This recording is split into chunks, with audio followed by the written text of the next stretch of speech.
Good evening, Rowan. I've been feeling a bit guilty lately because you've made me so many lovely videos, and until now I've only made one for you, so I'm making you another one this evening. And it's Saturday, the 19th of September 2015, and it's about 9:30. I was going to go out raving and seducing priests, but I decided to stay in and make a video for you instead. I'm all heart. Anyway, I thought I'd let you know about some rules for life I made for myself when I was about 18. I wasn't really a Christian then, so I just kind of made up my own rules around the principle that it's probably not a good thing to be going around slandering people behind their backs for years. So as long as you would mind your own business and not hurt anybody, then you could just get on with things how you wanted, really. That would be a good place for you to start, really, wouldn't it? Not hurting anybody and minding your own business. Still, I suppose it's a bit late for you now. Anyway, and these rules, I really made them when I was 18, you know. It's not as if I'd make fun of you or anything like that, is it? I was going to say another word then, but I told the priest I wouldn't swear for a week this morning. And I lasted nearly 2 hours.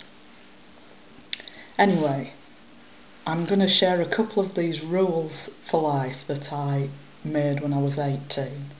It's really true, you know, I really did make these rules when I was 18. Well, anyway, here's rule number 1. Never have sex with a psychopath. What do you think of that one then? Do you think that's a good rule? I've kept this rule up until now, you know. Do you think I'm going to break it? I don't think so. Anyway, here's rule number 2.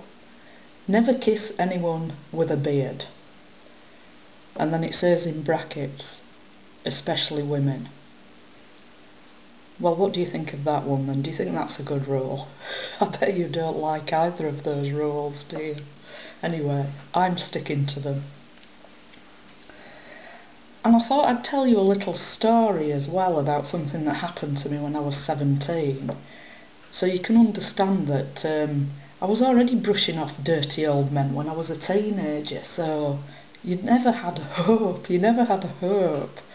Anyway, I was walking home one evening after I'd been out underage drinking, as you do, when this old man caught up with me just as I was going onto the estate I lived on.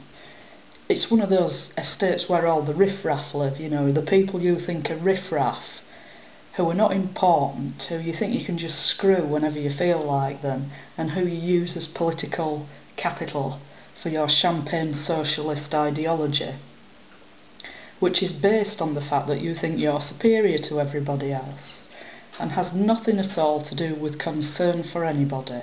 You're just promoting your own interests. Anyway, here's the story. I was walking back about 11:30 in the evening, and this old man caught up with me and started chatting with me and asked if I'd been out drinking, and I said yes I have, and he said well, what do you drink? So I said, well, I drink beer. And he said, oh, I've got some beer at home, would you like to come round and have some? So I said, oh yeah, that'd be great. Can I go home and get me dad? Well, he ran off, you see, because he knew me dad. He knew me dad would kill him. So, as I say, I was brushing off dirty old men when I was a lot younger than when you met me. So how daft do you think I was then? Or do you think you were a bit daft, really, then, taking me for a fool and thinking you could ever manipulate me? You're off your head. Anyway, here's a story about when I met you in your house in Newport. Well, it was in your office this time. It was the first time I went there to see you, to talk about being a deacon. And you told me this story. You were trying to ingratiate yourself to me by making fun of the traditional values of people who live in the Welsh valleys in the South Wales valleys.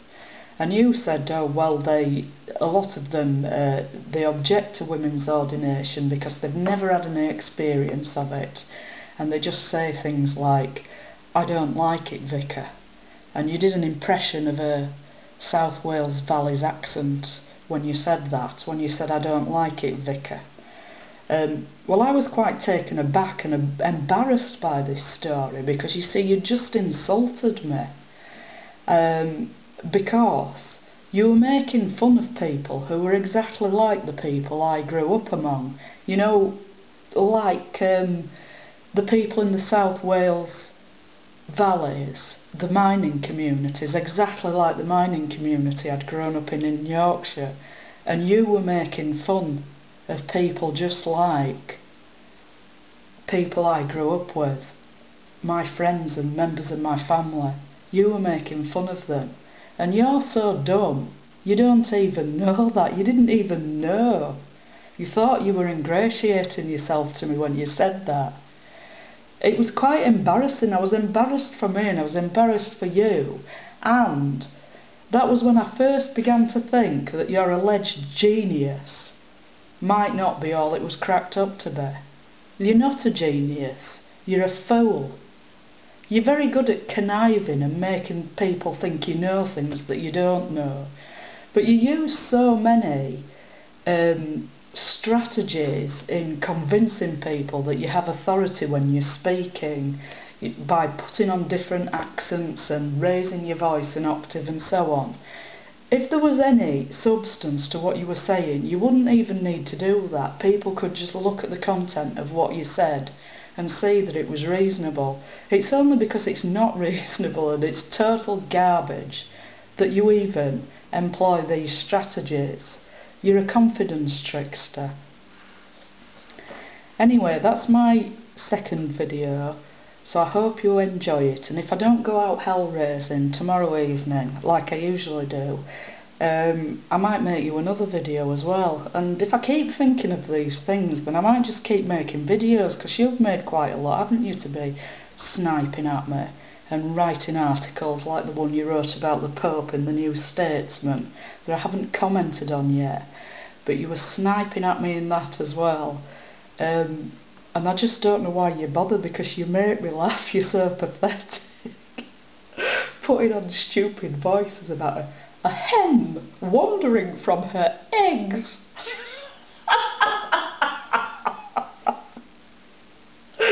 I was going to do a video where I was going to do an impression of you, but I couldn't stop laughing for long enough.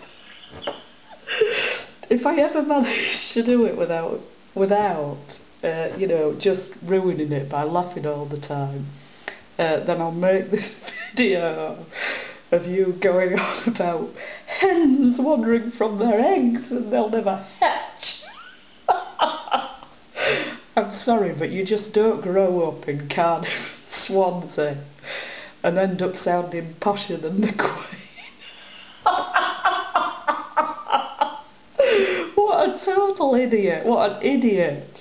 I've never met such an idiot. And you think you're so clever. You think you're so clever. You're just a big bully. You're a pathetic little man. You're a big bully. And you're making a complete and utter fool of yourself.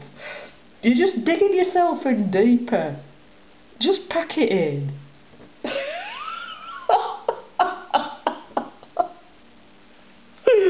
I'm sorry, I can't go on any longer. I might die laughing.